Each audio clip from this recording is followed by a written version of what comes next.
சமுள்ள பிதாவே, இந்த மகிமையான இந்த நேரத்துக்காக உமக்கு ஸ்தோத்திரம். ஆம் கர்த்தாவே, இந்த மகிமையான இந்த காலை பொழுதிலே மீண்டுமாக உம்முடைய சமூகத்திலே நாங்கள் வரும்படியான ஸ்லாக்கியத்தை நீர் மீண்டுமாக எங்களுக்கு கொடுத்த தயவுக்காக உமக்கு ஸ்தோத்திரம். ஆம் கர்த்தாவே, இந்த அருமையான நாளிலே வந்ததான ஒவ்வொரு பிள்ளைகளையும் உம்முடைய கரத்திலே தாழ்த்துகிறோம். நிச்சயமாக உம்மை நம்பி உம்முடைய வார்த்தைக்காக வந்த ஒவ்வொருவரையும் நீர் காண்கிற தேவனாயிருக்கிறீர். அந்த நறுங்குண்டதும் நொறுங்குண்டதுமான அந்த ஆவியை நீர் நோக்கி பார்க்கிற தேவனாயிருக்கபடினால் நிச்சயமாக உம்முடைய வார்த்தையில் மாத்திரம் எங்களுக்கு ஆண்டவரே விடுதலை உண்டென்று நாங்கள் அறிந்திருக்கிறோம். உம்முடைய வார்த்தையில் ஒன்றே எங்களுக்கு ஆலோசனை உண்டென்று நாங்கள் அறிந்திருக்கிறோம். உம்முடைய வார்த்தை ஒன்றே நிச்சயமாகனது என்பதை நாங்கள் அறிந்திருக்கிறோம். அதனாலே கர்த்தாவே, அந்த வண்ணமாக தாகத்தோடு வந்த ஒவ்வொருவரையும் உம்முடைய சமூகத்திலே நாங்கள் தாழ்த்துகிறோம். பேசுகிற உதடுகளையும் கேட்கிற செவிகளை நீர் ஆசீர்வதித்து உம்முடைய வார்த்தைக்குள்ளாக எங்களை வழிநடத்தும். துவக்கம் முதல் முடியும் மட்டும் உம்முடைய பிரசன்னம், உம்முடைய அபிஷேகம் எங்களோடு இருக்கட்டும். இந்த இடத்தை முழுவதுமாக உம்முடைய ஆவிக்குள்ளாக நாங்கள் ஒப்பு கொடுக்கிறோம். ஆளுகை செய்யும் உம்முடைய சித்தத்துக்குள்ளாக நீர் வழி நடத்தும். திறக்க போகிற வார்த்தை ஆசீர்வதியும். அந்த வார்த்தையிலே நீர் மகிமைப்படும். அந்த வார்த்தையை கொண்டு நீர் எங்களோடு இடைப்படும். யாவை உம்முடைய கரத்திலே தாழ்த்தி இயேசு கிறிஸ்துவின் நாமத்தில் கேட்கிறோம். ஆமேன், ஆமேன். நாங்கள் நின்ற வண்ணமாகவே நாங்கள் 2 வார்த்தைகளை நாங்கள் வாசிப்போம்.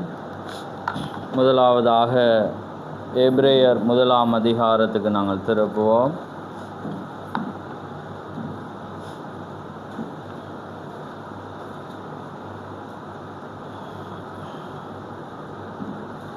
ஒன்றிலிருந்து 3 மட்டும் நாங்கள் வாசிப்போம். அடுத்ததாக ஆதியாகமம் 26, 27 நாங்கள் எடுத்து வைத்திருப்போம். நான் வாசிக்கிறேன். எபிரேயர் 1ஆம் அதிகாரம் 1லிருந்து 3 மட்டும் நாங்கள் வாசிக்க போகிறோம். 298வது பக்கம், புதிய ஏற்பாடு. பூர்வ காலங்களில் பங்கு பங்காகவும் வகை வகையாகவும் தீர்க்கதரிசிகள் மூலமாய் பிதாக்களுக்கு திருவுளம் பெற்றின தேவன் இந்த கடைசி நாட்களில் குமாரன் மூலமாய் நமக்கு திருவுளம் பெற்றினார். இவரை சர்வத்துக்கும் சுதந்திரவாளியாக நியமித்தார். இவரை கொண்டு உலகங்களையும் உண்டாக்கினார். இவர் அவருடைய மகிமையின் பிரகாசமும் அவருடைய தன்மையின் சொரூபமுமாயிருந்து சர்வத்தையும் தம்முடைய வல்லமையுள்ள வசனத்தினாலே தாங்குகிறவராய் தம்மாலே தாமே நம்முடைய பாவங்களை நீக்கும் சுத்திகரிப்பை உண்டு பண்ணி உன்னதத்தில் உள்ள மகத்துவமானவருடைய வலது பார்சத்தில் உட்கார்ந்தார். ஆமேன். நாங்கள் என்ன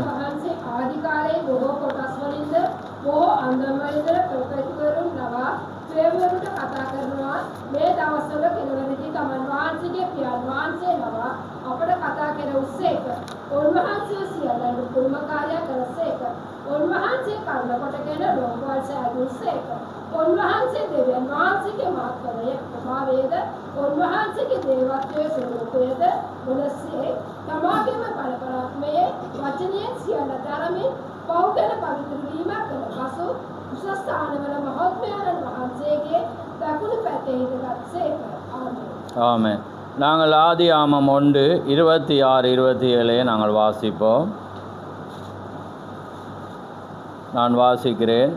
பின்பு தேவன் நமது சாயலாகவும் நமது ரூபத்தின்படியும் மனுஷனை உண்டாக்குவோமாக.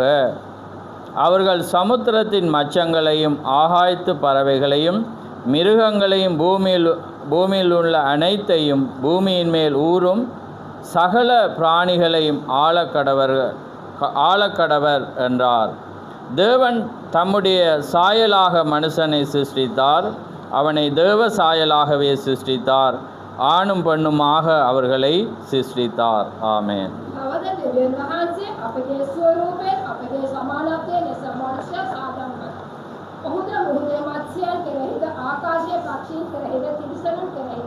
මුළු පොළව කෙරෙහිද පොළොව පිට බඩගා යන සියල්ලන් කෙරෙහිද ආණ්ඩු කෙරෙහිවයි දෙවියන් වහන්සේ කාන්සුව රූපයෙන් මනුෂ්‍යය මැවුසේක.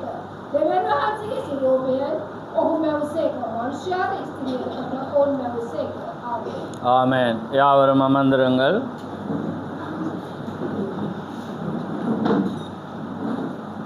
கர்த்தருடைய பரிசுத்த நாமம் மகிமைப்படுவதாக.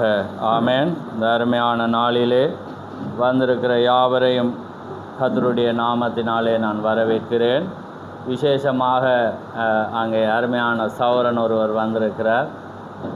அவரை எனக்கு ஏறக்குறைய 12 வருடங்களுக்கு முன்பாக தெரியும். இன்றைய நாளிலே சபைக்காக நம்முடைய ஈசாக்கு தான் அவரை அழைத்து வந்திருக்கிறார். அவர் ஏற்கனவே 12 வருடங்களுக்கு முன்பாகவே தேவனுடைய வார்த்தைகளை குறித்து நாங்கள் பேசியிருக்கிறோம். ஒரு அருமையான சகோதரன், அவர் ஸ்தாபனத்தை சேர்ந்தவராக இருந்தாலும் தேவனுடைய ஆழங்களை அறிய விரும்புகிற ஒருவர். அவருடைய தனிப்பட்ட காரியங்களை கூட அதிகமாக அங்கே தேவனுடைய வார்த்தையோடு ஆலோசனை கேட்கிற ஒரு மனிதன். ஆமென். அதனால் தேவன் தாமே அவரை ஆசீர்வதிப்பாராக. ஆமென். இன்றைய நாளிலே நம்மோடு இணைந்து கொள்ள அவர் வந்திருக்கிறார். தேவன் நிச்சயமாக தம்மை தேடி வரலவருக்கு அவர் பதிலளிக்கிற தேவனாக இருக்கிறார். ஆமென். இந்த அருமையான காலை பொழுதிலே நாங்கள் வளமையாக கடந்த 2 வாரம் நான் இங்கே இல்லை. ஏற்கனவே நாங்கள் தானியலினுடைய காரியத்தை தான் நான் துவங்கி இருந்தேன். ஆனால் இன்றைக்கு நான் அதை எடுக்காமல் வேறு ஒரு மெசேஜுக்கு போகிறேன். ஏனென்றா அது கணக்கு சம்பந்தமான காரியம். அதோடு நாங்கள் இடைப்பட்டு தேவனுடைய பிரசன்னத்தோடு இருந்தால் தான் அதை நாங்கள் சரியாக கொண்டு வரலாம். அதனால் நான் இப்போ இந்த வாரம் வேறொரு பிரசன்னத்தில் இருந்தபடினால ஏன்னா நான் அந்த கணக்கு சம்பந்தமான காரியத்தை கொண்டு வந்தால் வேறு கணக்கை சொல்லிடுவேன். ஆமே, அது ஜனங்களுக்கு தெரியும் என்ன கணக்கை சொல்லுவேன். அப்போ அதனால் அதை நான் தள்ளி போட்டு நம்ம இந்த கூட்டங்கள் முடிந்த பிற்பாடு நாங்கள் ஆழமாக பயபக்தியாக இருந்து தேவனுடைய வார்த்தைகளை நாங்கள் அணுகுவோம். ஏனென்றால் தேவனுடைய வார்த்தையோடு எப்பயுமே நாங்கள் உண்மையாக இருந்தால் தான் அவர் தன்னுடைய வார்த்தையை எங்களுக்கு தருவார். ஆமென். நாங்கள் உத்தமமாக இருந்தால் தான் நாங்கள் அதை பெற்றுக்கொள்ள முடியும். ஏனென்றால் அவருடைய வார்த்தை அவ்வளவு பரிசுத்தம் உள்ளது, மகிமை உள்ளது, ஜீவன் உள்ளது. ஆமென். அந்த வார்த்தை எங்கள் மத்தியில் இருக்குமானால் அவர் சொன்ன வார்த்தை, நீங்கள் என்னிலும் என் வார்த்தை உங்களிலும் நிலைத்திருந்தால் நீங்கள் கேட்டுக்கொள்வது எதுவோ அது உங்களுக்கு கொடுக்கப்படும். ஏன்னா அவ்வளோ ஒரு ஜீவனுள்ள வார்த்தை. அப்போ அந்த வார்த்தையை அவர் எல்லாரிடமும் கொடுக்கறது இல்லை. தம்மை வாஞ்சிக்கிறவங்க, தன்னை தேடுகிறவங்க, எப்பயுமே அதை சிந்திக்கிறவங்களுக்கு அவர் இலவசமாய் கொடுக்கிற தேவனாயிருக்கு. அது எங்கிட்ட இருக்க மட்டும் அது ஜீவனை கொண்டு வந்தே இருக்கும். அதனால தான் அவர் சொன்னார், என் வார்த்தை என்னை விசுவாசிக்கிறவன் மரித்தாலும் பிழைப்பான், இந்த வார்த்தையை புசிக்கிறவன் மரித்தாலும் பிழைப்பான். ஆமென். அப்படிப்பட்ட ஜீவனுள்ள வார்த்தைகளை நாங்கள் கவனமாக கையாள வேண்டும். ஏன்னா அந்த ஒரு வார்த்தை அங்கே தவறாக புரிந்து கொள்ளப்பட்டாலோ தவறாக ஏற்றுக்கொள்ளப்பட்டாலோ அதுக்கு ஒரு விதையை கொண்டு வரும். ஆமென். அது ஒரு ஜீவனை கொண்டு வரும். அப்போ அதனால் நாங்கள் எப்பயுமே சபைக்கு பயபக்தியாக வரணும். அதுக்காக ஆயத்தமாக வருகிற வேளையில் தான் தேவன் பேசுவார். ஆமென். இந்த நாங்கள் இப்போ சபையினுடைய திருத்த பணிகள் காரியங்களை செய்து கொண்டிருந்தாலும் அது ஒரு பொதுவான ஒன்று. ஆனால் எங்களுடைய ஆவிக்குரிய சரீரங்களை தான் நாங்கள் கட்டி அமைக்க நாங்கள் வருகிறோம். ஆமென். இதுதான் தேவனுடைய ஆலயமாக இருக்கிறது. இந்த ஆலயத்தில் தான் தேவன் வாசம் பண்ண அவர் விரும்புகிற தேவனாக இருக்கிறார். அதனால தான் தேவன் இந்த கடைசி நாட்களில் தம்முடைய ஆலயமாக உங்களையும் என்னையும் அவர் தெரிந்து கொண்டிருக்கிறார். ஆமென். அதனால தான் தேவனுடைய காலங்கள், யுகங்கள், தேவனுடைய இந்த மணி நேரத்தின் காரியத்தை நாங்கள் அறியாவிட்டால் நாங்கள் தேவனை தவறாக புரிந்து கொள்வோம். ஏனென்றால் தேவன் ஒவ்வொரு காலத்திலும் எப்படி வெளிப்பட வேண்டுமோ அப்படி தான் அவர் வெளிப்படுகிற தேவன். அன்றைக்கு அவர் அக்கினியில் வெளிப்பட்டால் இன்றைக்கு அக்கினியில் அவர் வருவார் என்று நாங்கள் எதிர்பார்க்க இயலாது. அன்றைக்கு பேழைக்குள்ளாக தான் பாதுகாப்பென்றா இன்றைக்கும் ஒரு பேழையை செய்து நாங்கள் பாதுகாப்பாக இருப்போம் என்று நினைத்தால் அது பிழைத்து போயிடும். ஆமென். அல்லது ஒரு மனிதன் தான் எங்களை மோசையை போல வழிநடத்தி வானத்தில் இருந்து மண்ணா விழுந்து அப்படி தான் நாங்கள் எல்லாரும் போவோமென்றா அதுவும் பிழைத்து போயிடும். ஆனால் இன்றைக்கு தேவன் எப்படி அவர் வெளிப்படுவாரோ அப்படி தான் அவர் வெளிப்படுவார். எப்படி வெளிப்படுவதாக அவர் வாக்கு கொடுத்தாரோ அந்த வழியில் நாங்கள் அவரை எதிர்பார்த்தாதான் அவர் நேற்றும் என்று மாறாதவராயிரும். அப்போ எப்பயுமே காலத்தையும் நேரத்தையும் அறியாவிட்டால் அதனுடைய செய்தியை நாங்கள் அறியலாம். புரியுதா உங்களுக்கு? அதனால தான் தேவனுடைய வார்த்தையை நாங்கள் எப்பயுமே வாசிக்கணும். இந்த கடைசி நாட்களுக்குரிய வாக்கு தத்தத்தை நாங்கள் எதிர்பார்த்திருந்தால் தான் அது நடைபெறும் போது நாங்கள் கண்டுகொள்ளலாம். அதனால தான் அன்றைக்கி சமாரியா ஸ்திரீ வார்த்தையை அவள் ஒரு பாவியாக இருந்தாலும் வார்த்தையை அவள் அறிந்திருந்தபடினால அந்த வாக்கு தத்தத்தின் தேவனானவர் அன்றைக்கு வெளிப்படுகிற வேளையில் அவள் அதை கண்டுகொண்டாள். ஏன்னா அவள் வார்த்தையை அறிந்திருந்தாள்.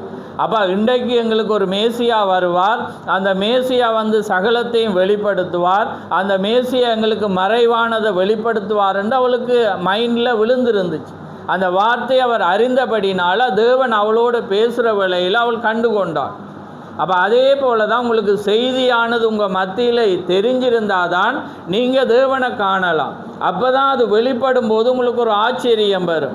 நீங்கள் அப்போ தான் மற்றவருக்கு உங்களுக்கு சொல்லலாம், தேவன் இருக்கிறார், அவர் தம்மை தேடுவதற்கு அவர் பலன் அளிக்கிறார், அவரை வந்து பாருங்கன்னு சொல்லலாம். எப்பண்டா நீங்கள் அந்த வார்த்தையை எதிர்நோக்கி கொண்டிருந்தால் அவர் எப்பயுமே அவர் வருகிற தேவன். அதனால தான் அவர் உயிர்த்தெழுந்த பிற்பாடு தம்மை பேசுகிறவங்களோடு அவர் வந்துட்டு அவரால் வெளியே இருக்கலாம், போயிட்டு அவரால் அங்கே கடந்து போகலாம் இருந்துச்சு.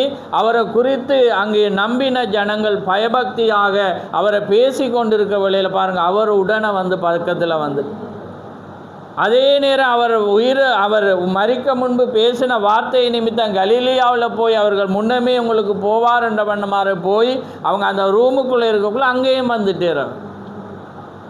ஏனென்றால் அவர் அந்த வண்ணமாக தம்மை பேசுகிறவங்க மத்தியில் அவர் வர விரும்புவார். உங்களை கேர் பண்ணுறவங்க, உங்களை குறித்து பேசுகிறவங்க, உங்களை அன்பு செலுத்துகிறவங்களோட நீங்கள் எத்தனை அடிக்கடி சந்தித்தாலும் சந்திக்க விரும்புவீங்க. ஏனென்றால் அது உங்களுக்கு ஒரு இணைப்பு. அதே போல் தான் தேவன் வந்து எப்பயுமே ஒன்றாக இருக்க அவர் விரும்புகிற தேவன். அப்போ இன்றைக்கி செய்தி வந்து பரிபூர்ண ஒன்றாயிருத்தல். ஆமேன். அப்போ அந்த பரிபூர்ண ஒன்றாயிருத்தல் வந்து தேவன் எப்பயுமே அவர் ஒன்றாக இருக்க அவர் விரும்புகிற தேவன். அதுக்காக தான் தமக்கண்ட ஒரு ஜனத்தை அவர் தெரிந்தெடுத்தார், எல்லாரையும் அல்ல. அப்போ அதனால தான் நாங்கள் வந்து தேவனை சந்திக்க வந்திருக்கிறோம். அவர் எங்களோடு இருக்க வேண்டும் என்று நாங்கள் விரும்பணும். ஆனால் அதுக்கு பிசாசு வந்து விடம் கொடுக்க மாட்டான். ஆமேன். அவன் எப்படி வரணுமோ அவன் வருவான். எங்களை ஒரு எப்படி சொல்கிற தர்ம சங்கடமான நிலைக்கு வந்தவன் அவன் கொண்டு வருவான். ஏன்னா அதனால தான் தேவனும் என்ன சொல்கிறார், நீங்கள் பிதாவினுடைய ராஜ்யத்தில் வர்ற வேளையில் தர்ம சங்கடம் அடையாதபடி நீங்கள் என்ன செய்யணும், என்னையும் என் வார்த்தையும் குறித்து எவன் வெட்கப்படுகிறானோ நான் பிதாவினுடைய ராஜ்யத்தில் தூதர்களோடு கூட வரும்போது நான் அவனை குறித்து நான் என்ன செய்வேனா, வெட்கப்படுவேன். அப்போ நீங்கள் அவரை குறித்தும் அவருடைய வார்த்தையை குறித்தும் எப்பயுமே நீங்கள் வெட்கப்படாத வண்ணம் அதுக்கு தைரியமாக இருந்து நிச்சயத்தோடு நீங்கள் பேச வேண்டிய ஜனமாக இருக்க வேண்டும். அப்படி இருந்தால் தான் நீங்கள் தேவனோடு ஒன்றாக இருக்க முடியும். ஆமேன். அப்படி இல்லாட்டி வந்து நீங்கள் வார்த்தையோடு இல்லாவிட்டால் உங்களுக்கு தர்ம சங்கடமான நிலை, வெட்கப்படுகிறமான நிலை. சாத்துரு என்ன செய்வான், உங்களை ஒரு தர்ம சங்கடம் ஒரு ஆலயத்துக்குள்ளே வந்தாலும் உங்களை குழப்பிடுவான். ஏன்னா ஏதாவது ஒரு வழியில். அப்போ அதுக்கு நாங்கள் குழப்பம் வராமல் பிரச்சனை வராமல் நாங்கள் இருக்கணுமெண்டா நாங்கள் எப்பயுமே தேவனுடைய ஆவியை பெற்றிருக்கணும். ஏன்னா அந்த ஆசீர்வாதத்தை அங்கே பெற்றுக்கொள்ளாதபடி அவன் பல வழியில் வருவான்.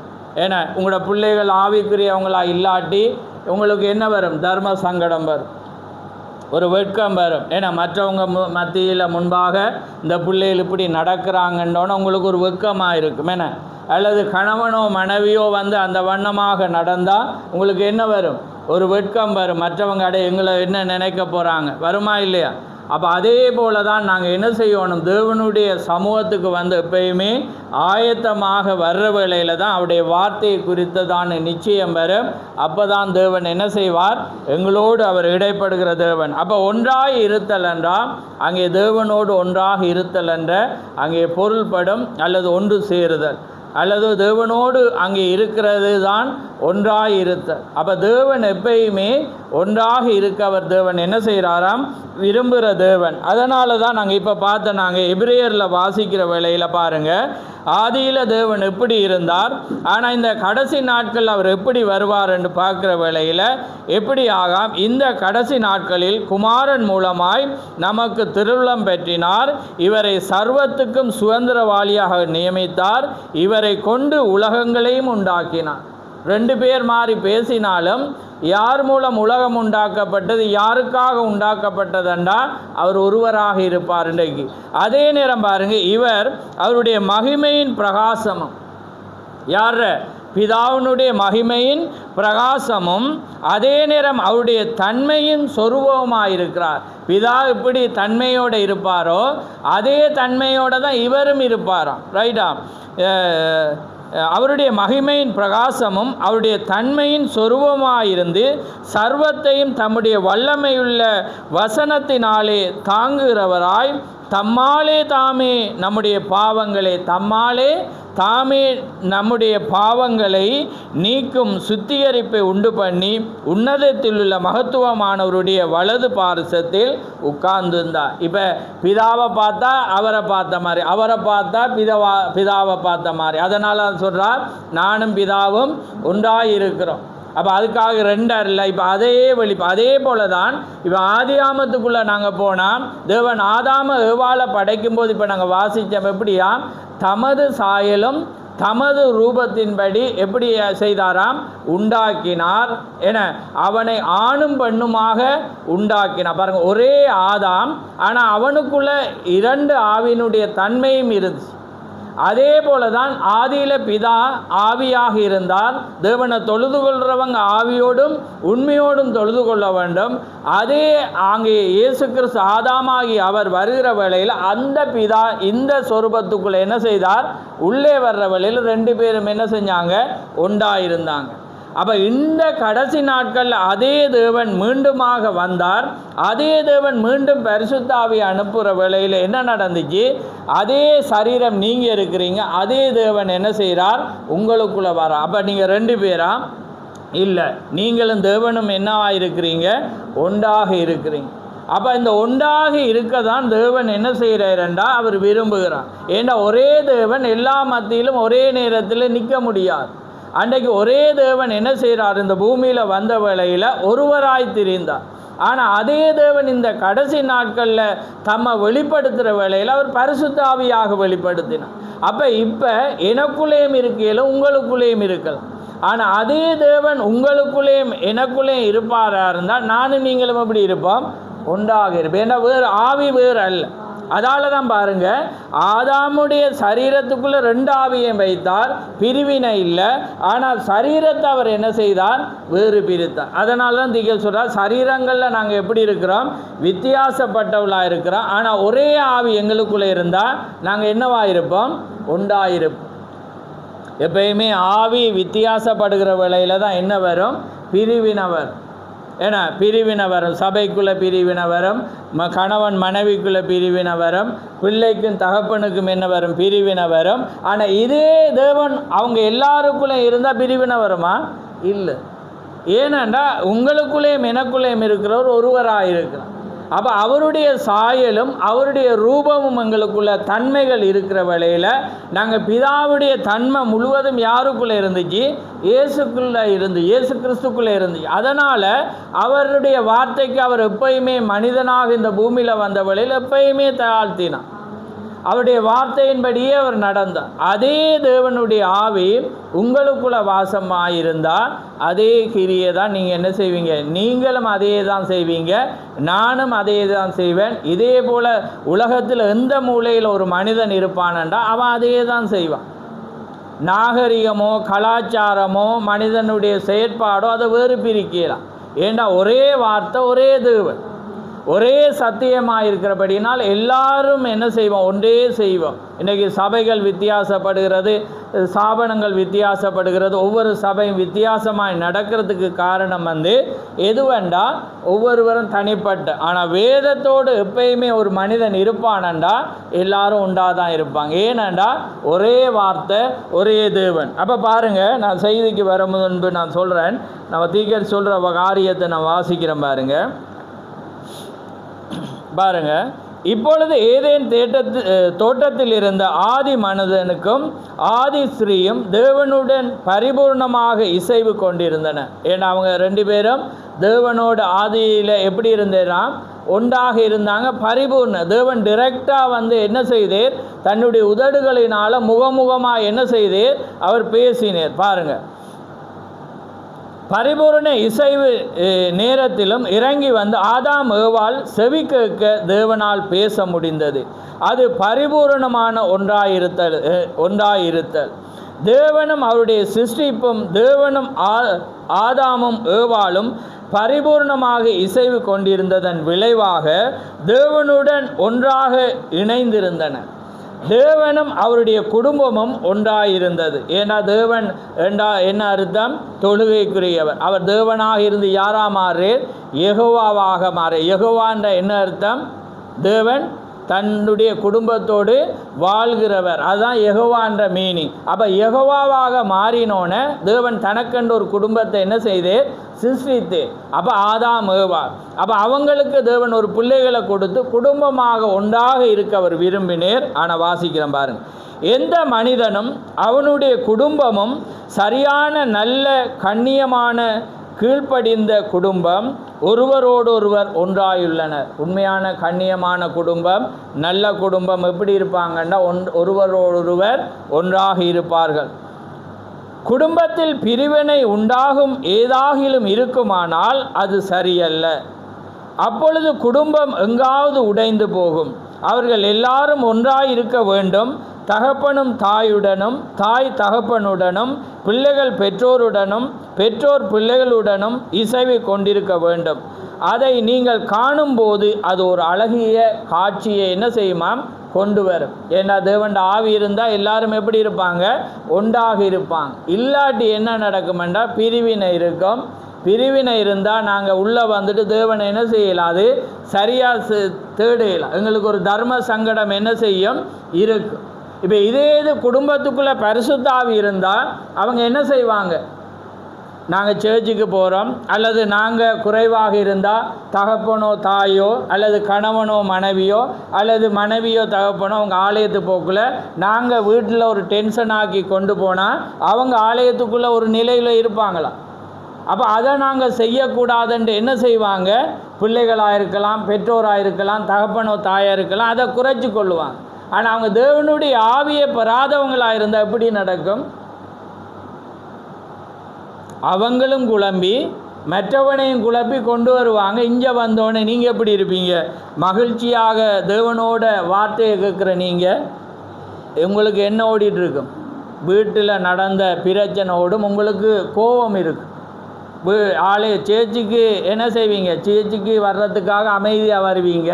போய் செய்கிற வேலைன்றதில் என்ன செய்யும், கிரியை செஞ்சிட்டு இருந்தால் நீங்கள் என்ன செய்யும், தர்ம சங்கடம் இங்கே என்ன செய்யும், நடந்துட்டு இருக்கும். அப்போ தேவன் என்ன செய்வார், உங்களை குறித்து தேவன் ராஜ்யத்தில் வரக்குள்ளே என்ன வரும், வெட்கம் வரும் உங்களுக்கு. அப்போ ஏனென்ற ஆனால் தேவன் என்ன செய்கிற, என்னை குறித்தும் என்னுடைய வார்த்தை குறித்து நீங்கள் என்ன செய்யக்கூடாது, வெட்கப்படும். அதுக்கு நீங்கள் என்ன செய்யணும், விசுவாசமாக வரணும், அங்கே தேவனுக்குள்ளாக வரணும். அப்போ இப்போ பாருங்கள், ஏன் இதை இப்போ நாங்கள் பார்க்குறோமெண்டா, ஆதாமும் ஏவாளும் தேவனோடு இருக்கிற இணைப்பை எதனால் இழந்தாங்கண்டா, ஆதாம் என்ன செய்கிறான், தன்னை மனைவிக்காக அதை இழந்து போனான். புரியுதா உங்களுக்கு?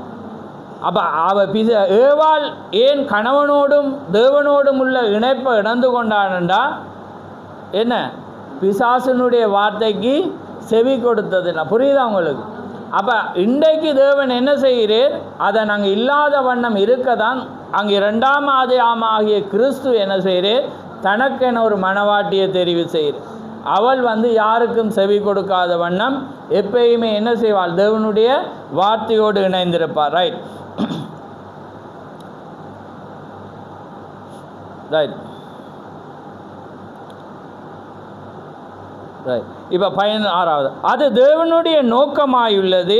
பிதா உன்னதர் என்னும் முறையில் தமது குடும்பத்துடன் பூமியில் இருக்க தமது குடும்பமாகிய ஆதாம் ஏவாளுடன் ஒன்றாயிருக்க வேண்டும் என்பதே அவருடைய நோக்கமாயிருந்தது. அவர்கள் தேவனுடன் ஒன்றாயிருக்கக்கூடிய ஒரே வழி தேவனுடைய சுபாவம் அவளுக்குள் இருந்த காரணத்தினாலே.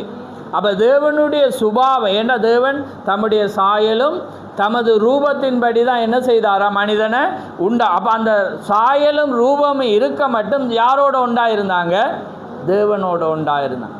எப்போ அந்த சாயல் இல்லாமல் போச்சோ, எப்போ அந்த ரூபம் இல்லாமல் போச்சோ, என்ன வருது? பிரிவினை வருது. புரியுதா அவங்களுக்கு? அப்போ இன்றைக்கு தேவனோடு ஏன் எங்களுக்கு ஒன்றாக இருக்க முடியாமல் இருக்கண்டா, என்ன எங்களுக்கு தேவண்ட சாயலும் இல்லை, தேவண்ட ரூபமும் இல்லை, தேவண்ட தன்மைகள் இல்லாதபடினால எங்களுக்குள்ள என்ன வருது? பிரிவினை வர்றதை நாங்கள் பார்க்குறோம். அவர்கள் தேவனுடன் ஒன்றாயிருக்கக்கூடிய ஒரே வழி தேவனுடைய சுபாவம் அவளுக்குள் இருந்த காரணத்தினாலேயே. எனவே அந்த தேவனுடைய சுபாவம் அவர்கள் இருவரையும் இணைத்தது. தேவண்ட சுபாவம் தான் அவங்க ரெண்டு பேரையும் என்ன செஞ்சிச்சு? இணைச்சி வச்சிருந்துச்சு. இவர்கள் தேவனுடன் இணைந்து அவர்கள் எல்லாரும் ஒன்றாயிருந்தனர். அது ஒரு அழகிய காட்சி அல்லவா? தேவனும் அவருடைய குடும்பமும் தேவன் எல்லாருக்கும் மேலாக உள்ளவராயிருந்து மரணம், துயரம், மனவேதனை எதுவுமே இருக்கவில்லை. சொல்லி முடியாத சந்தோஷம், வியாதிப்பட முடியாத, மனவேதனைப்பட முடியாத தேவனுடன் ஒன்றாயிருந்தனர். என்னே ஒரு அழகான காட்சி. ஆமென்.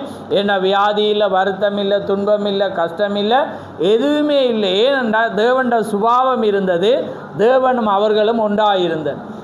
எப்போ அவங்களுக்குள்ள பிரிவினை வருதுண்டா, தேவண்ட வார்த்தையை அவங்க சந்தேகித்து அவங்க தேவனுடைய வார்த்தைக்கு எதிரான ஒன்றை செய்கிற வேளையில் எல்லாதும் என்ன செஞ்சிச்சு? காட்சி. முதலாவது என்ன நடந்துச்சு? தேவனோடு இருக்கிற உறவு இல்லாமல் போச்சு. முதலாவது அதுக்கு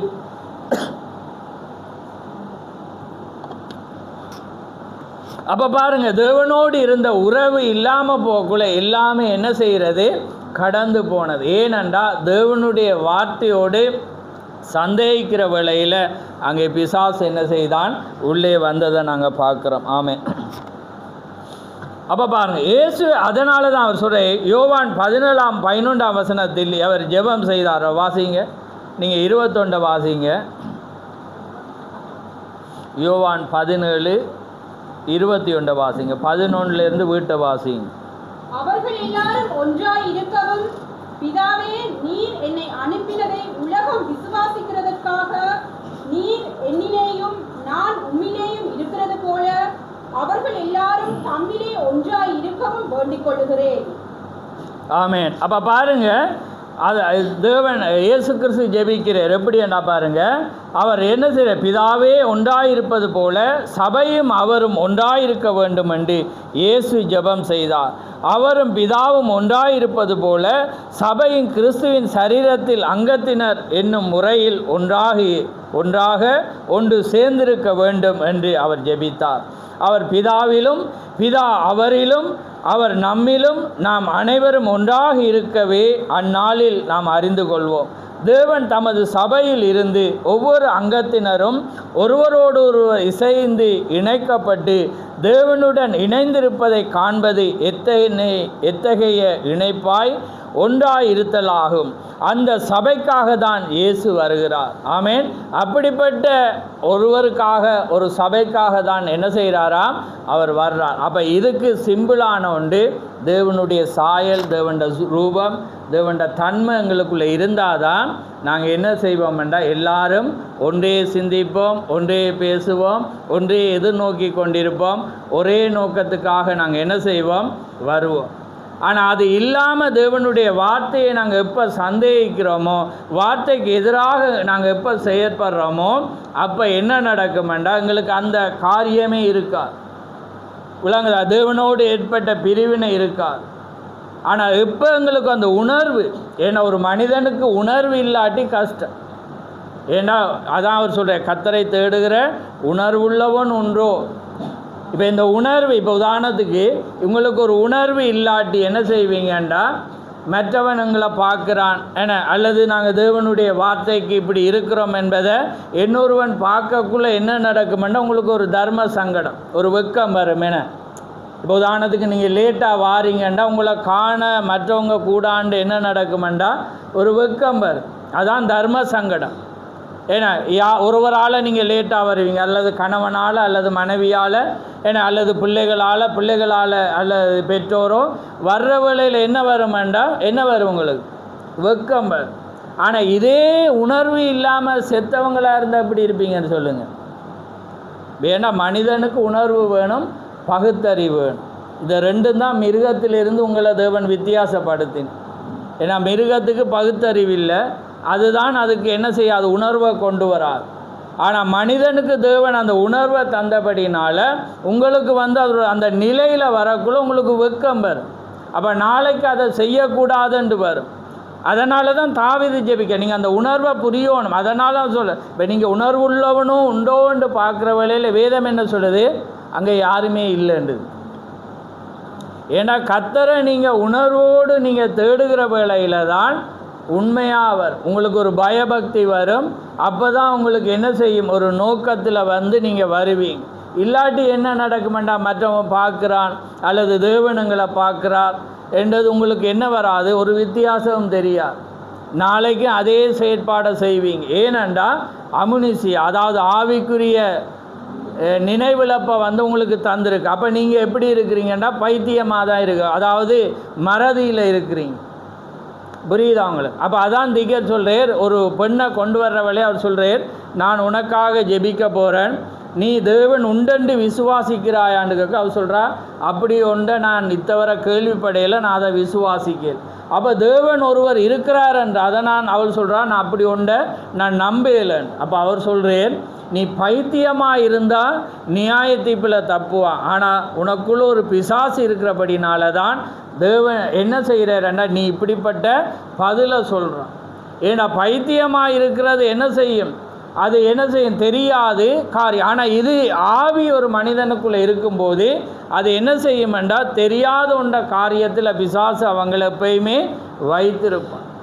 ஆனால் அந்த ஆவி கடந்து போகிற வேளையில் தான் என்ன செய்யும், எங்களை விட்டு அங்கே அந்த ஆவி வருகிற வேளையில் தான் எங்களுக்குள்ள உணர்வு வரும். அதெல்லாம் தான் அந்த கேத்துர ஊர் அந்த மனிதனை குறித்து நாங்கள் வேதத்தில் பார்க்குற வேளையில் அவன் எப்படி இருந்தான், கல் எடுத்து என்ன செய்தான், கையை காலை வெட்டினான், வாரவங்களுக்கு அடித்தான், வஸ்திரம் இல்லாதவனாக இருந்தான். ஆனால் என்ன நடந்துச்சு, ஒரு நாள் இயேசு கிறிஸ்து வந்த வேளையில் விடுதலை ஆயினோன்னு அவன் என்ன முதல் வேலை செஞ்சான், ஓடி போய் வஸ்திரத்தை தான் போட்டான். ஏனண்டா பாருங்கள், அது மட்டும் அவனுக்கு தெரியல, நான் உடுப்பில்லாமல் இருக்கிறேன், ஏன்னா நான் அறக்குறையாக இருக்கிறேன், நான் மற்றவனை காயப்படுத்தி கொண்டிருக்கிறேன், நான் கை காலை கீறி கொண்டிருக்கிறேன் என்றது அவனுக்கு தெரியுது. ஆனால் அவனுக்கு எப்போ தெரியுதுண்டா தேவண்ட ஆவி.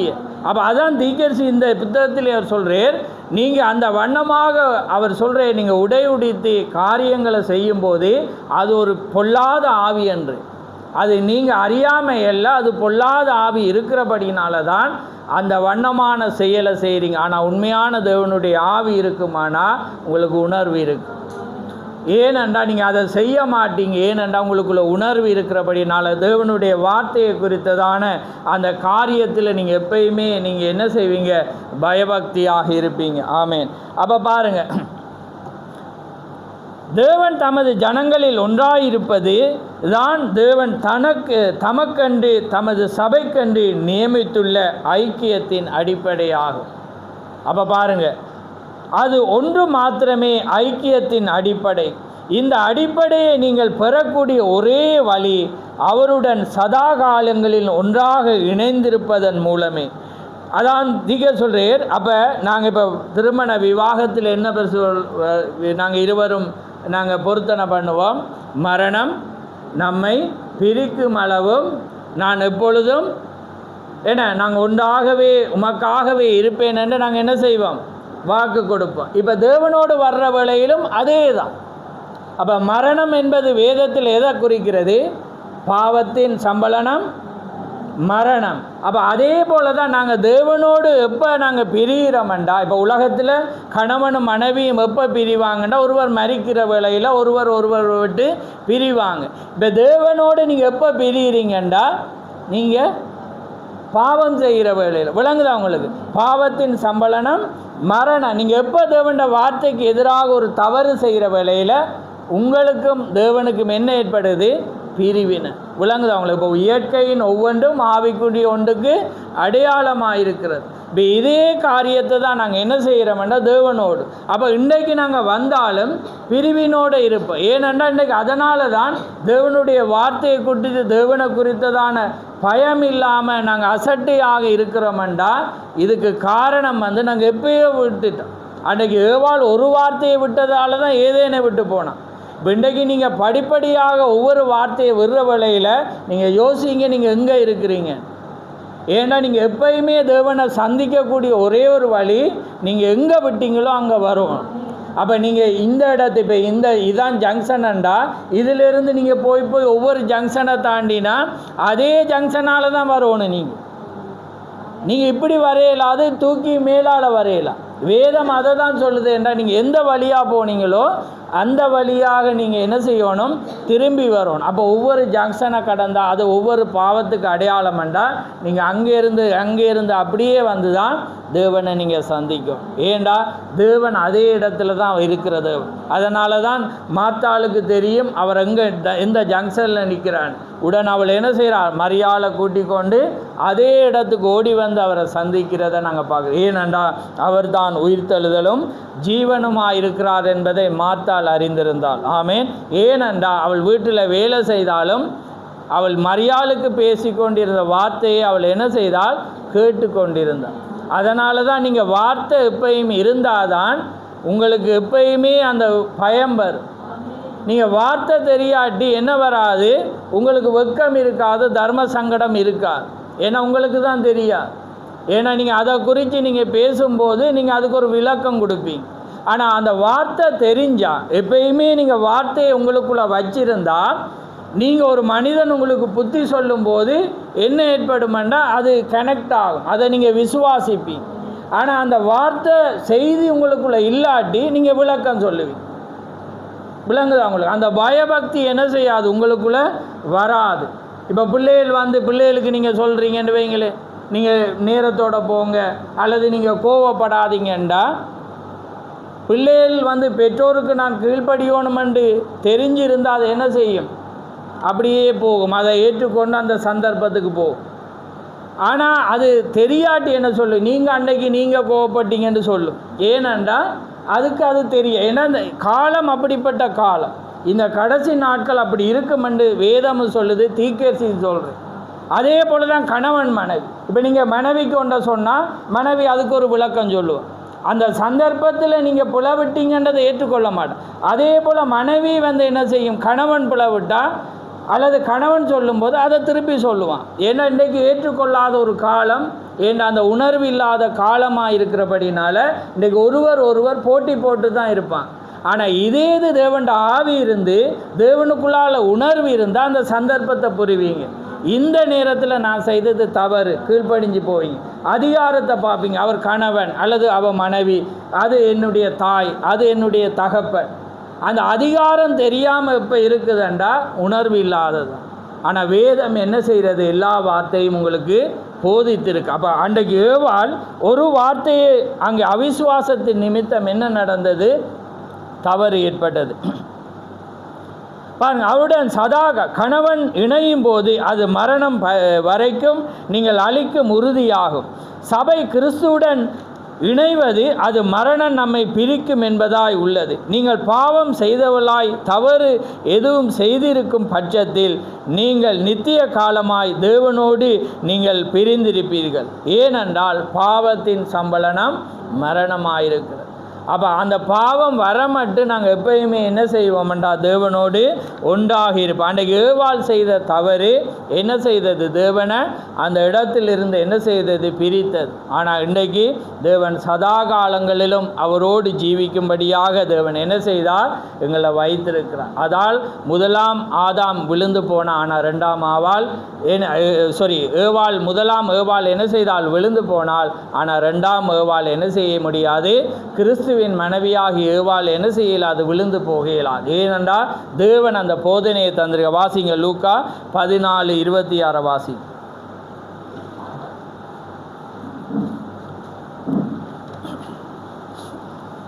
யாதொருவர் என்னிடத்தில் வந்து தன் தகப்பனையும் தாயையும் மனைவியையும் பிள்ளைகளையும் சகோதரரையும் சகோதரிகளையும் தன் ஜீவனையும் வெறுக்காவிட்டால் எனக்கு சீசனாய் இருக்க மாட்டான். ஆமென். இப்போ பாருங்க, அப்போ நான் ஏற்கனவே பார்த்து, அப்போ என்னையாம் தகப்பன், தாய், மனைவி, ஏன்னா பிள்ளை, சகோதரன், ஏன்னா வேறொரு இடத்துல பார்த்தீங்கன்னா வீடு, நிலம் எல்லாம் வருது. அப்போ முதலாவது ஆதாமே விழுந்து போனான்.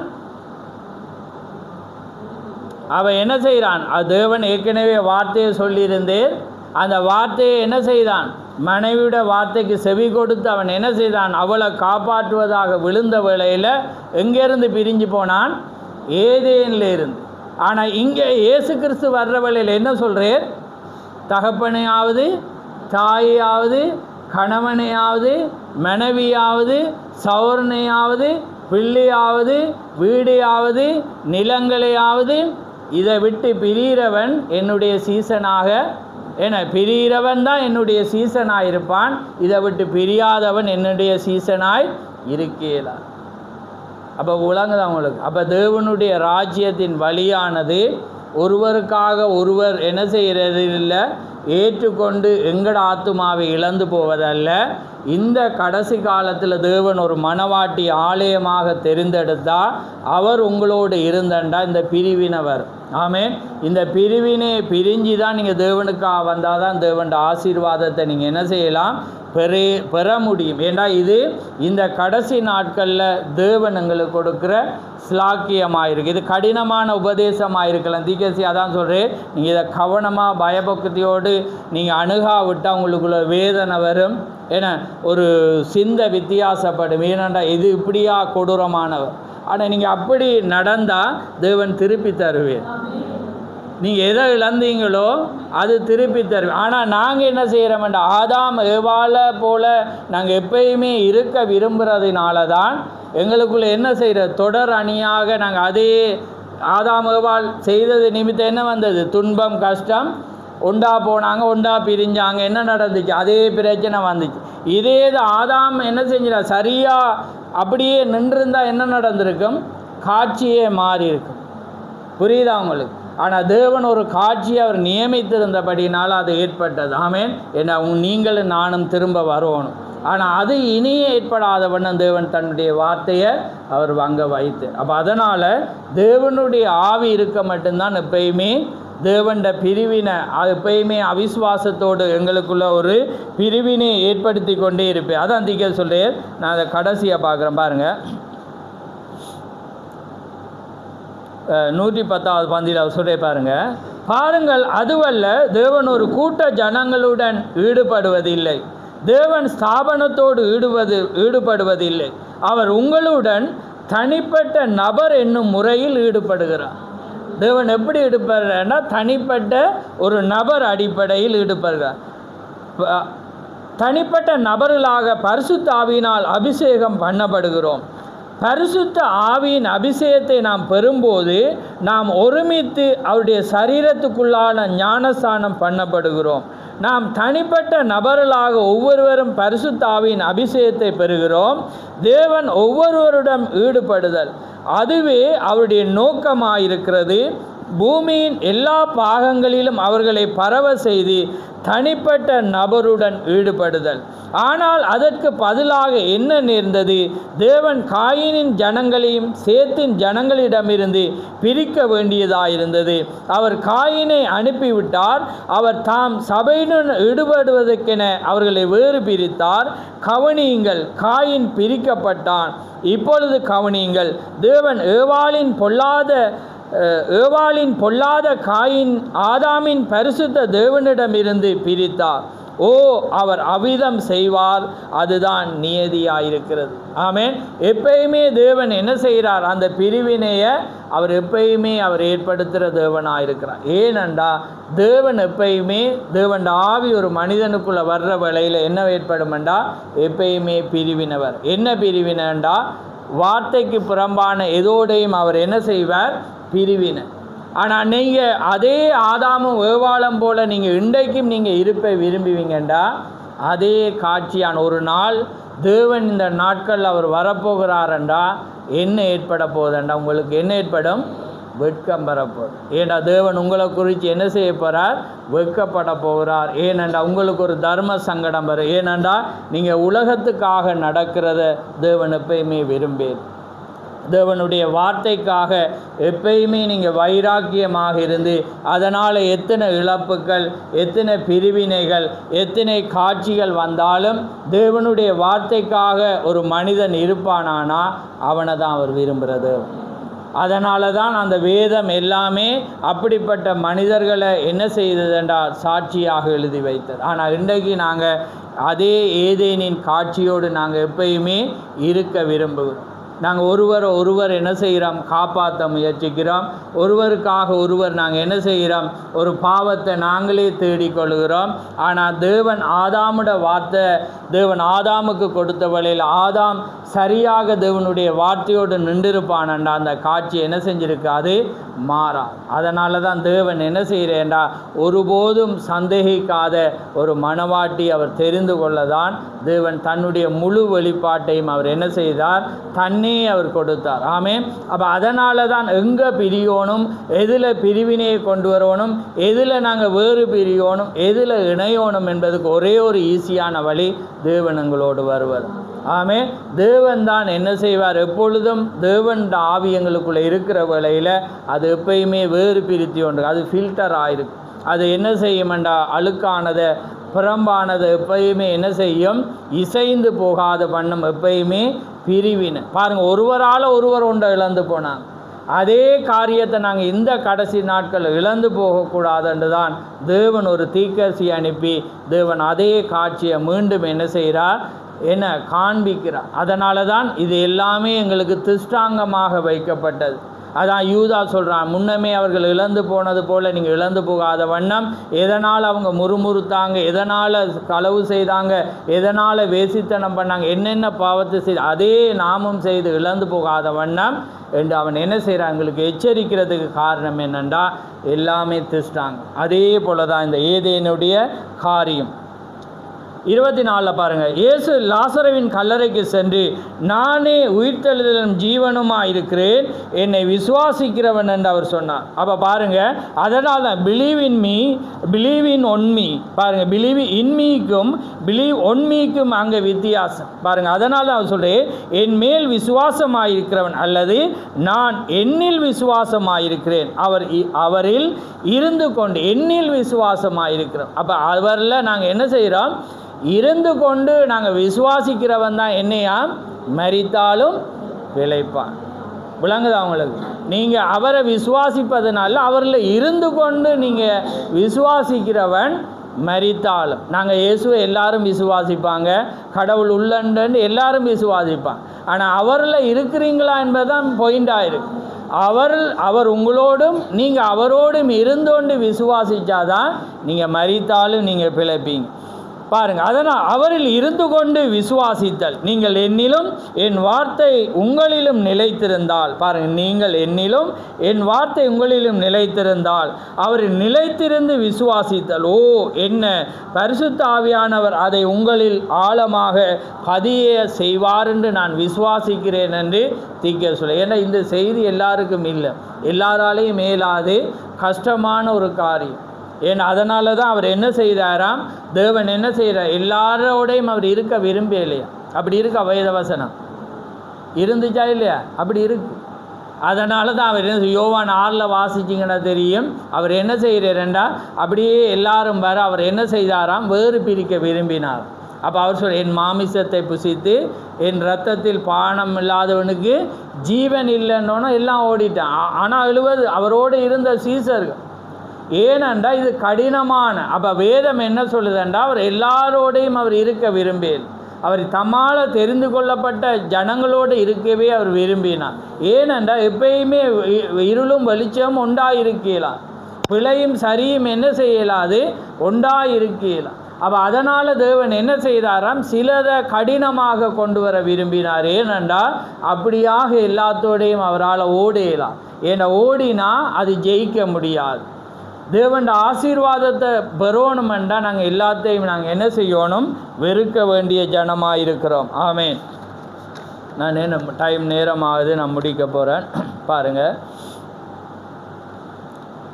பாருங்கள், சபையானது இப்பொழுது விவாகத்துக்கென்று கிறிஸ்துவுக்கு நியமிக்கப்பட்டுள்ளது. விவாகம் இன்னும் நடக்கவில்லை. ஏன்னா இந்த விவாகம் என்ன செய்யலை? இப்போ சில பேர் சொன்னாங்க விவாகம் நடந்துட்டுன்னு. ஆனால் நாங்கள் எதை விசுவாசிக்கிறோம்டா, விவாகம் ஆவிக்குரிய விதத்தில் என்ன செய்யப்பட்டு நிச்சயிக்கப்பட்டாலே அது விவாகம்தான். அப்போ ஆனால் அது ஆனால் ஒரே ஒரு நாளில் என்ன செய்ய போகிற தேவண்ட ராஜ்யத்தில் நாங்கள் சந்திக்கும் போது அவரை என்ன செய்வோம்? உண்மையான அந்த விவாகத்துக்குள்ளே நாங்கள் இணைவோம். அப்போ பாருங்கள், தீக்கேஸ் என்ன சொல்லேன்டா, விவாகம் இன்னும் நடக்கவில்லை, அது ஆட்டுக்குட்டியானவரின் கல்யாண விருந்தின் போது அது நடக்கும். ஒரு மனிதன் தன் மனைவிக்கு நியமிக்கப்படுவது போல சபையானது இப்பொழுது நியமிக்கப்பட்டுள்ளது. நீங்கள் சாதாரண கிறிஸ்தவர்கள் அல்ல. இப்போ இதே வார்த்தை நான் வேறு யாருக்கும் போதிக்கல. ஏன்னா எப்படி ஒரு கணவன் மனைவிக்காக நியமிக்கப்பட்டால் அது எப்படிப்பட்ட உறவு என்பது உங்களுக்கு தெரியும். என அவங்களுக்காக வாழ்வது. அதே போல் பாருங்கள், சபையானது இப்பொழுது நியமிக்கப்பட்டுள்ளது. அவர்கள் நியமிக்கப்பட்டுள்ள போது அவர் என்ன செய்கிறார்? அவர் எல்லா விதமான பொருட்களையும் அளித்து அவளுக்கு வெகுமதியை அளித்து அவளை மகிழ்விக்கிறார். அல்லது அதை தான் கிறிஸ்து தமது சபைக்கு செய்து கொண்டிருக்கிறார். அவர் தமது ஆவியின் வரங்களை அனுப்பி கொண்டிருக்கிறார். இந்தமான வரங்களை அவர் அனுப்புகிறார். நீங்கள் அதை மறுதளிப்பீர்களானால் எப்படி அவரோடு இருக்க முடியும்? அவை அன்பின் அடையாளங்களான அவை அமைந்துள்ளது. தேவன் சபைக்கு அளித்துள்ள அடையாளம். இயேசு அவ்வாறு கூறினார், விசுவாசிக்கிறவர்களை இந்த அடையாளம் தொடரும். அப்போ பாருங்கள், அதை நாங்கள் எப்படி அவிசுவாசிக்க முடியும்? ஏன்னா வேதம் என்ன சொல்லுதுண்டா, விசுவாசிக்கிறவர்களை இந்த அடையாளம் தொடருமண்டக்குள்ளே இது என்னால் முடியாதுன்னு நாங்கள் சொல்லலாமான்னு சொல்லுங்கள். முடியவே முடியாது. ஏன்னா அவர் எங்களில் இருந்தால் கேட்டுக்கொள்வது எதுவோ அது எங்களுக்கு என்ன செய்யப்படும்? கொடுக்கப்படும். அப்போ அது என்ன செய்யும்? அந்த அடையாளம் அல்லது நாங்கள் எங்களுக்குள்ளே செய்வோம் அல்லது இன்னொருவனுக்கு செய்வோம். ஆனால் தேவன் எங்களுக்கு முள்ளாக வச்சிருக்கிறத நான் சொல்லலை. ஏன்னா பவுலுக்கு சிலது எடுக்காமே வச்சு, ஏன்னா அவன் தன்னை உயர்த்தி கொள்ளாதபடி. அதே போல் எனக்குள்ள அந்த சுபாவம் இருந்தால் எனக்குள்ள உண்டை வச்சிருப்பேன். ஏன்னா எனக்கு என்ன வரும்? உயர்த்துகிற ஒரு தன்மை நான் விழுந்து போய். ஏன்னா தேவன் கிருபை எங்களை எடுத்தது, அந்த கிருபையை நாங்கள் இழந்து போகாதபடி தேவன் காப்பாற்றுறான். அதுக்கு நானும் பெருமையாக நினைக்கணும், நீங்களும் என்ன செய்யணும்? அதை நினைக்கணும். ஏன்னா தேவன் தன்னை கிருபையினால் என்ன செய்கிறார்? எங்களை காப்பாற்றுறார். ஆமென். அதுதான் தேவனுடைய காரியம். அப்போ அதே காரியத்தை அவர் என்ன செய்கிறார்? சபைக்கும் செய்கிறார். சபையானது இப்போ என்ன செய்ய அவருக்காக நியமிக்கப்பட்டிருந்தால், நீங்கள் தேவனுக்காக உண்மையாக வாழ்ந்தால்தான் தேவன் ராஜ்யத்துக்குள்ளே வர முடியும். நான் குடும்பமாக போகணும், ஏன்னா நான் பிள்ளையோடு சேர்த்து போகணும், அல்லது இந்த சமுதாயத்தில் நல்லா இருந்து போகணுமெண்டா இந்த வார்த்தை எனக்கும் உங்களுக்கும் இல்லை. புரியுதா உங்களுக்கு? இந்த வார்த்தை யாருக்குன்னு நான் இப்போ வாசித்து காட்டினேன். கணவனையோ மனைவியோ தகப்பனையோ தாயையோ நிலத்தையோ வீட்டையோ, அதாவது என்னத்துக்காக? என் நிமித்தம். சும்மா போய் விற்றுட்டு வர விற்றுட்டு வர அதை சொல்லலை நான். ஏன்னா விட்டுட்டு வர சொல்லிட்டேரென்று அதை சொல்லலை.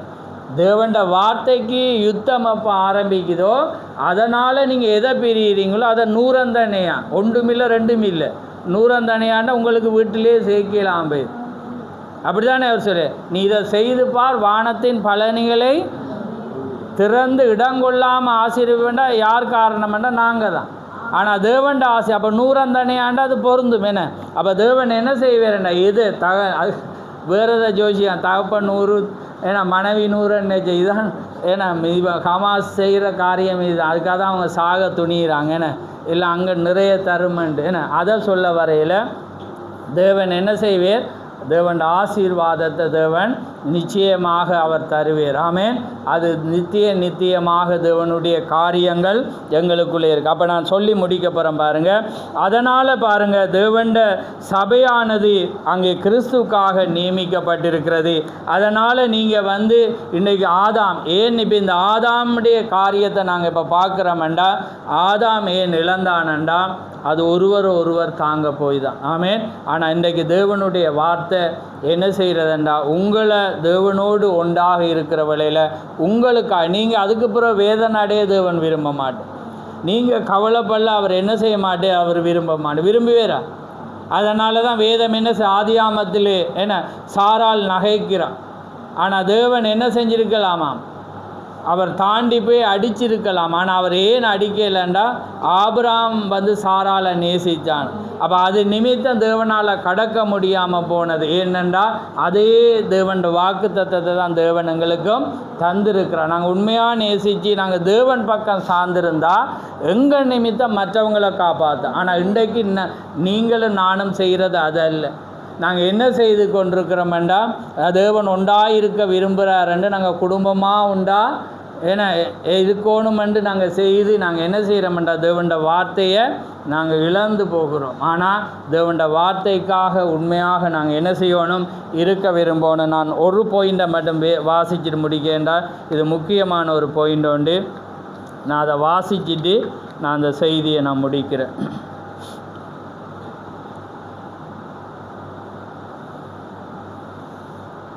ஏனென்றால் நாங்கள் இந்த கடைசி நாட்களில் வந்து நாங்கள் அப்படிப்பட்ட ஒரு சூழலில் இருக்கிறபடினால இதை நான் வாசிக்கிறேன். 40ஆவதில் பாருங்கள். அதாவது இது செய்தி என்ன செய்தி என்றால் வெட்கப்படுதல் என்ற செய்தி. நான் இப்போ இந்த ரெண்டையும் மிக்ஸ் ஆக்கி கொண்டு வந்தேன் நான். அப்போ பாருங்கள் 155வது பந்தியில் நீங்கள் வீடுகளுக்கு போய் பார்க்கலாம். தேவனை போல் பாவனை செய்யும் ஒரு ஆவியை நீங்கள் சந்திக்க நேரிடும் என்பதை நினைவில் கொள்ளுங்கள். என்ன சொல்கிறார்? தேவனை போல பாவனை செய்யும் ஒரு ஆவியை நீங்கள் சந்திக்க நேரிடும் என்பதை நினைவில் கொள்ளுங்கள்.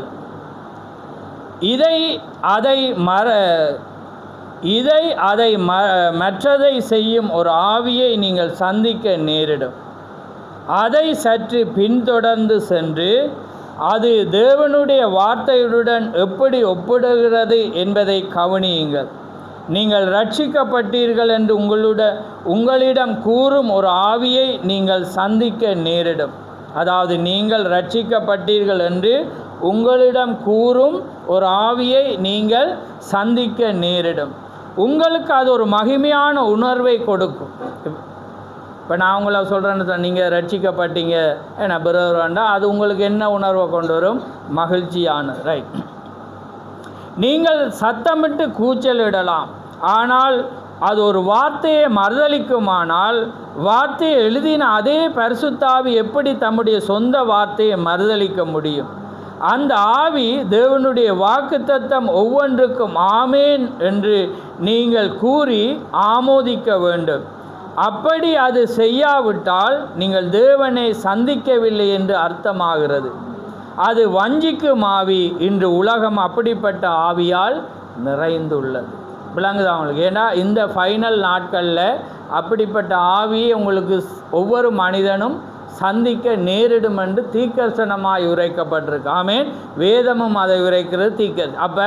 அப்படிப்பட்ட காலத்தில் அது ஒரு வார்த்தையை தேவனுடைய வார்த்தையை அது ஏற்றுக்கொள்ளாமல் இருக்குமெண்டா அது எப்படிப்பட்ட ஆவி என்பதை நாங்கள் இப்போ பார்த்தோம். அதனால் நாங்கள் என்ன செய்யக்கூடாது? எப்பயுமே தேவனுடைய வார்த்தையோடு நாங்கள் எப்பயுமே தரித்திருக்கணும். ஏனென்றால் மனுஷன் ஒவ்வொரு வார்த்தையினாலும், மனுஷன் அப்பத்தினால் மாத்திரமல்ல தேவனுடைய வாயிலிருந்து புறப்படுற ஒவ்வொரு வார்த்தையினாலும். அப்போ மற்றவங்க நீங்கள் ரட்சிக்கப்பட்டீங்க, நீங்கள் மனவாட்டீங்கன்னு சொல்லி உங்களை மகிழ்விக்கலாம். ஆனால் அது தேவன் விரும்ப மாட்டார். ஆமென். நீங்கள் எப்பயுமே தேவன் வந்து உங்களை பரிசோதிக்கிற தேவனாக இருக்கிறார், உங்களை ஆயத்தப்படுத்துகிற தேவன். அது கடினமான வேலைகளை கூட சில நேரத்தில் அவர் தருவேன். ஆனால் நீங்கள் சோர்ந்து போகாதீங்க, அவர் எப்பயும் உங்களோடு இருக்கிறார். ஆமென். ஏனென்றால் அவர் அப்படி தான் தேவன் தன்னுடைய மனவாட்டியை வந்து வணங்குகிறார். அப்போ அதனால தான் தேவன் வந்து அப்படி உங்களை கைவிட்ட மாதிரி இருக்கும், ஆனால் அவர் கைவிட மாட்டார். ஏண்டா நீங்கள் அந்த சோதனை அதான் உண்மையான தகப்பன். நாங்கள் எங்களோட பிள்ளைகளுக்கு என்ன செய்வோம்? கஷ்டப்படக்கூடாது. ஏன்னா அது கடைசியாக வினையாகவே எங்களுக்கு அமைஞ்சிடும். ஏன்னா அப்போ அதனால் இது செய்யக்கூடாது. சின்ன ஏன்னா பிஞ்சு கை பாத்திரத்தை கழுவக்கூடாது, பிஞ்சு கை வந்து உடுப்பை கழுவக்கூடாது. ஏன்னா பிஞ்சு கை என்று பிஞ்சாகி ஏன்னா அது நாங்கள் பிஞ்சு போக மட்டும் என்ன செய்யும்? அதே வாயிரும். ஆனால் தேவன் அப்படியே இல்லை. தேவன் வந்து உங்களுக்கு ட்ரைனிங் தருவார். ஏண்டா அப்படி நெருப்புண்ட குகையோ ஏன்னா நீங்கள் அடிமட்டு புடப்பட்டு போகவோ அவர் தூர இருந்து பார்த்துட்டு இருப்பேன். உதாரணத்துக்கு பாருங்கள், அன்றைக்கு அக்னி சூளையில் போடக்குள்ள நானும் நீங்கள் நின்றுதான் என்ன செஞ்சிடுவோம்? அந்த போட போகிறாண்டு பாஞ்சிடுவோம். ஓமா இல்லையான்னு சொல்லுங்கள். ஆனால் தேவன் என்ன செய்கிறேன்னா பார்த்து கொண்டிருக்கிற. ஒரு மடங்கு போட பார்த்துட்டு தான் இருக்கிறார்.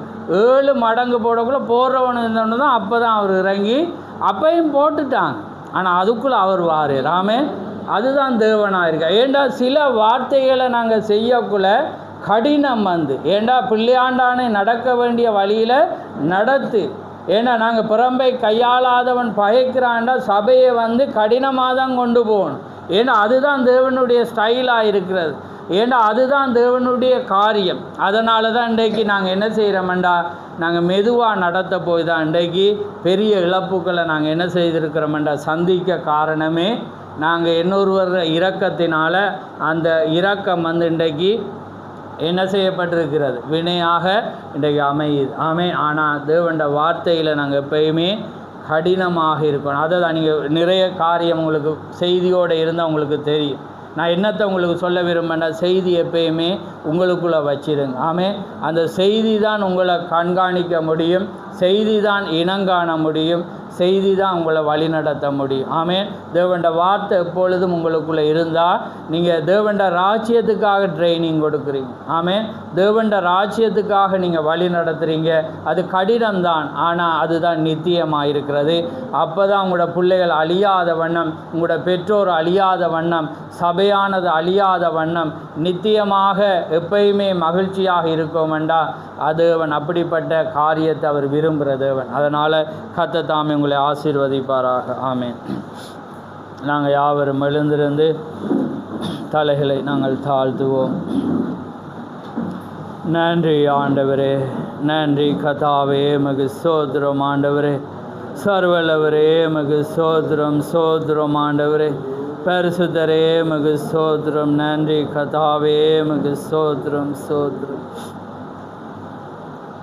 மகா பரிசுத்தமுள்ள பிதாவே, இந்த மகிமையான இந்த நேரத்துக்காக உமக்கு ஸ்தோத்திரம். ஆம் கர்த்தாவே, இந்த மகிமையான இந்த நேரத்திலே உம்முடைய வார்த்தையை கேட்கும்படியான ஸ்லாக்கியத்தை நீர் மீண்டுமாக எங்களுக்கு கொடுத்த அந்த கிருபைக்காக உமக்கு ஸ்தோத்திரம். இம்மட்டு நேரமாக உம்முடைய வார்த்தையினால் எங்களை நடத்தி ஆண்டவரே, இன்னும் அதிகமாய் குறைவுபட்ட நாங்கள் உமோடு பலப்படும்படியாக நீர் பேசுகிற ஒவ்வொரு வார்த்தைகளுக்காக உமக்கு ஸ்தோத்திரம். ஆம் கர்த்தாவே, இந்த அருமையான நேரத்திலே பேசப்பட்ட ஒவ்வொரு வார்த்தையும் உம்முடைய கரத்திலே நாங்கள் ஒப்பு கொடுக்கிறோம். ஏனென்றால் அதுக்கு நீர் பொறுப்பாளியாக இருக்கிறீர். நீர் அதை கொடுத்த தேவனாக இருக்கிறபடினால் நிச்சயமாக அதுக்கு நீர் பொறுப்பாளியாக இருந்து எந்தெந்த நிலத்திலே அது விழுமோ அது ஜீவனை கொண்டு வரும் என்று நீர் அறிந்த தேவன். அதனாலே உம்முக்குள்ளாக நாங்கள் அதை ஒப்பு கொடுக்கிறோம். அதனாலே பெற்றுக்கொண்ட ஒவ்வொருவரும் ஆண்டவரே அது ஜீவனுக்குள்ளாக கொண்டு வந்து அதனுடைய பலனை பெறத்தக்கதாக உம்முடைய இரக்கம் ஒவ்வொருவரோடும் கூட இருக்க போகிற தயவுக்காக உமக்கு ஸ்தோத்திரம். வந்த ஒவ்வொரு பிள்ளைகளையும் ஆசீர்வதியும், ஒவ்வொருவோடும் உம்முடைய கிருபை கூட இருக்கட்டும். மீதியாய் நடக்கிற யாவிலும் உம்முடைய பரிசுத்த நாமம் மகிமைப்படட்டும். யாவை உம்முடைய கரத்திலே தாழ்த்தி இயேசு கிறிஸ்துவின் நாமத்தில் கேட்கிறோம். ஆமேன், ஆமேன். என் ஆத்துமாவே கர்த்தரை ஸ்தோத்திரி, என் முழு உள்ளமே அவருடைய பரிசுநாமத்தை ஸ்தோத்திரி. என் ஆத்துமாவே கர்த்தரை ஸ்தோத்திரி, அவர் செய்த சகல உபகாரங்களையும் மறவாதே. ஆமேன், ஆமேன். கர்த்தர் தாமே உங்கள் ஒவ்வொருவரையும் ஆசீர்வதிப்பாராக. யாவரும்